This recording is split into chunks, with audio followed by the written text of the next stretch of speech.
میرے محترم دوستو، ساری دنیا کے سامنے کہ فلسطین پہ کیا گزری، غزہ کے مسلمانوں پہ کیا گزری، وہ سرزمین کس کرب سے گزری، آج تک 3 سال ہو گئے، ان پر آسمان سے آگ کی بارش ہو رہی ہے اور وہ قوم آگ کی اس بارش میں بھسم ہو گئے، شہر کے شہر مٹ چکے ہیں، 70,000 سے زیادہ ہمارے مسلمان بھائی شہید ہو چکے ہیں، جو لڑنے والے لوگ نہیں تھے، عام پرامن شہری تھے، بیماریوں کی وجہ سے، بھوک کی وجہ سے 1 لاکھ سے زیادہ لوگ اپنی زندگیاں ہار چکے ہیں،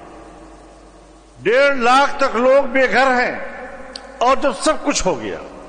اس قدر ایک وحشیانہ صہیونی روش جس کی پشت پر امریکہ ہے، جنگ کی ساری مدد اس نے کی، اس پورے ظلم کے پیچھے امریکہ کے بمبار طیارے،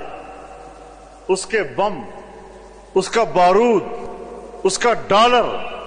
کار فرما ہے جسے دنیا نسل کشی کہتی ہے، اور ہمارا وزیر اعظم کہتا ہے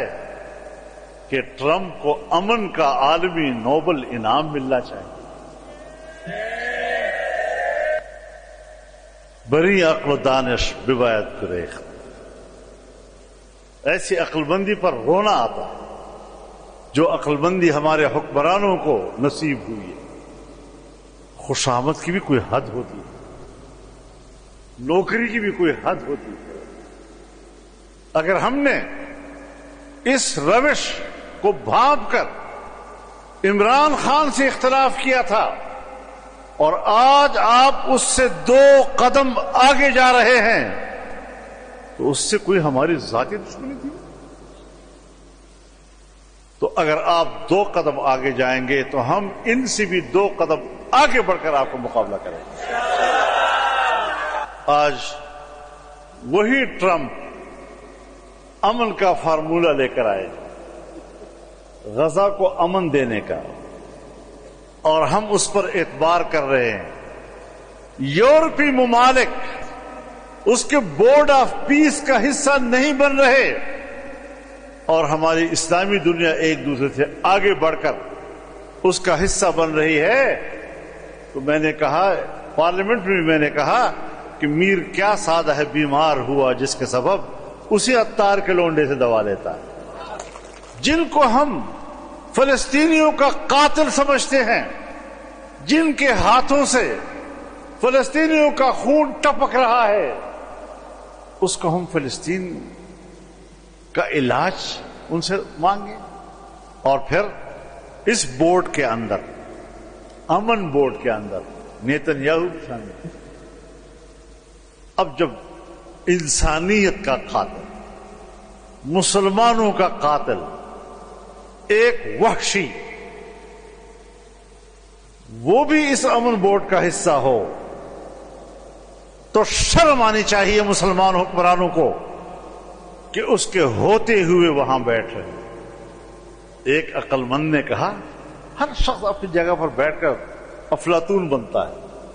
کہ اقوام متحدہ میں بھی تو ہم اور وہ اکٹھے بیٹھتے ہیں۔ اگر یہ دلیل ہے تو پھر یہ کہو نا کہ قومی اسمبلی میں بھی تو ہم اور آپ اکٹھے بیٹھتے ہیں، اور یہ ریکارڈ پر ہے کہ جب اقوام متحدہ میں نیتن یاہو تقریر کے لیے کھڑا ہوا اور ڈائس پر آیا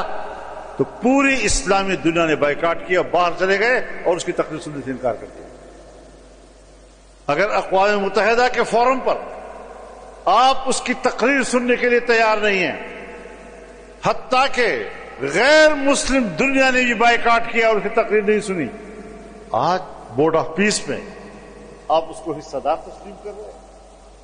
اور میاں شہباز شریف صاحب جس کاغذ پہ دستخط کرتے ہیں تو دنیا کو بھی دکھاتے ہیں کہ میں نے بڑا خوبصورت کام کیا ہے۔ حق یہ تھا کہ آپ کہیں چھپ کر یہ چوری کر لیتے، اتنا جرم پبلک کے سامنے نہ کرتے، اور پھر